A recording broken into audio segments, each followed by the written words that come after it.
In this short video, I will try to relate how selling art is like selling real estate. When people go out looking for houses to buy, they have a purpose. They're either moving house because they made a lot of money.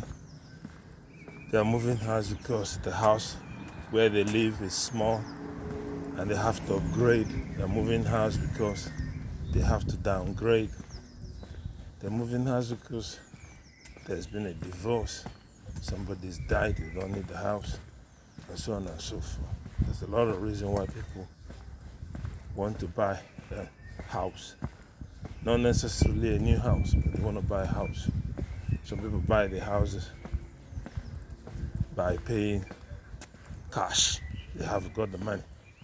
Most people pay for their housing or living houses that they get by using the financial device called a mortgage. You have to qualify to have a mortgage, obviously. You either have a lot of money yourself, privately, or you have a very good, well-paid job, and you have some savings. Most people, they sell their houses and they have enough to keep as a deposit for the one they're trying to buy. But all said and done, you need money. You need money to buy houses. It's almost the same thing when you want to buy art. You need money. I say this because sometimes artists forget that the people who must patronize them must have money. Not pity, not favor. They need to have money to buy their works, just like you need money to buy a house. There's one relationship that I want to draw in here. If you look at, say, a property, you find out that to market the property, the estate agent will normally take hold of the housing, get someone to go and take the best images, photographs that will be used for marketing the house. These images are very, very, very important because that is the very first thing that the prospective buyer is going to see. So the photographer who is sent to do it must capture in true sense, not exaggerate, but capture in likeness the best image of the house and present it in such a way that it is self-explanatory, so that the viewer, the person intending to buy the house, knows exactly what they're looking at. And then usually the house is published in the estate agent's kind of bulletin. Some will put it in their display windows, and an advertising copy is written for the house. They're simple, they're straight to the point, but all the same, they're still copies because the person who is looking at it, who gets the marketing material or gets a brochure or is standing at the window looking at it, must have a very clear idea of what they're trying to buy. And it is those decisions that inform their desire to make an offer. And housing is one of the biggest investment that most people make in their lives. Again, relating it to paintings, to artwork. Art could also be one of the biggest investment that buyers buy.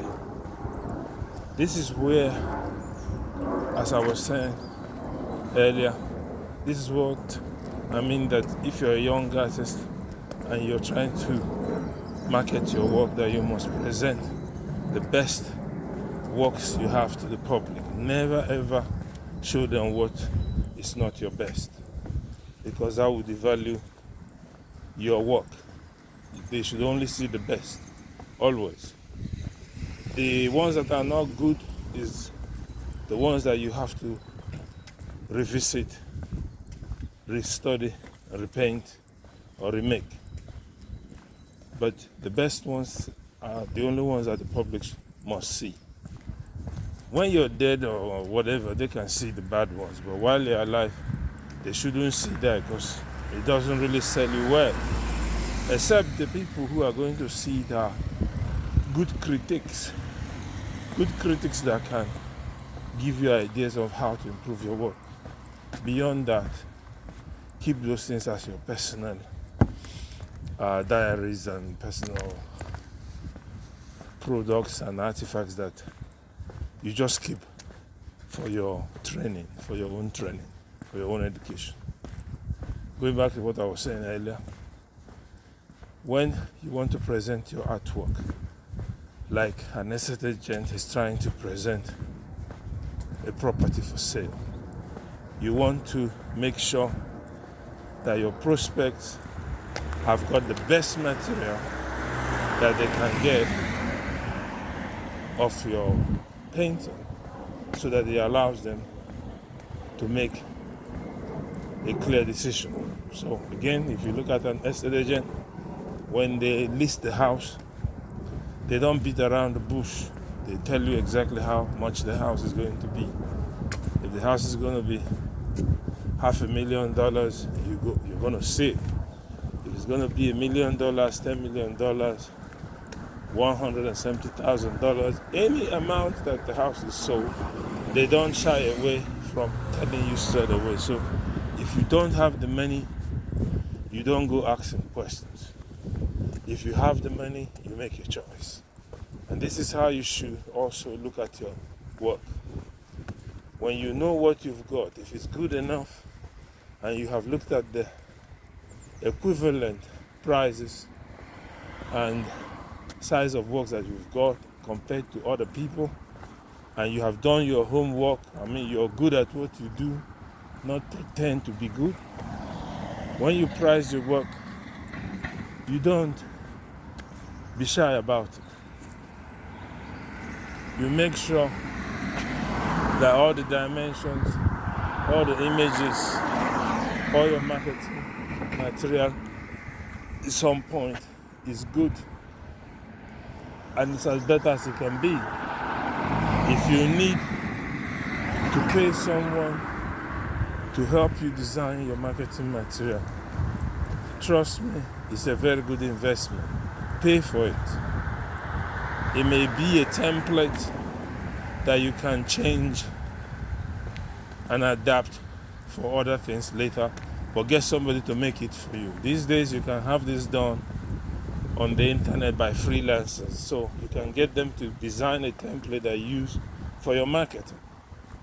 This is critical, crucial, very important when you're trying to get people to begin to consider you as part of the professionals whose work are worth something and they are going to and have to pay for. So when you look at your work, think of your work as selling property, selling real estate. I know some artists may be somewhat thinking, art is not financial, it's not for money. It's not. Please get out of that mindset. You're going to die poor and stupid if you continue like that. Yes, there's time for all that kind of sentiment. But when you have to survive in this brutal life, brutal world, you have to cut that out of your mind. Remove it. Get the money first, and if you want to donate it to charity, then you can do so. But get the money first. Don't be envious of people who have it. Just make the things that you know you're good at and sell it to the people who have the money, so you can get some of the money.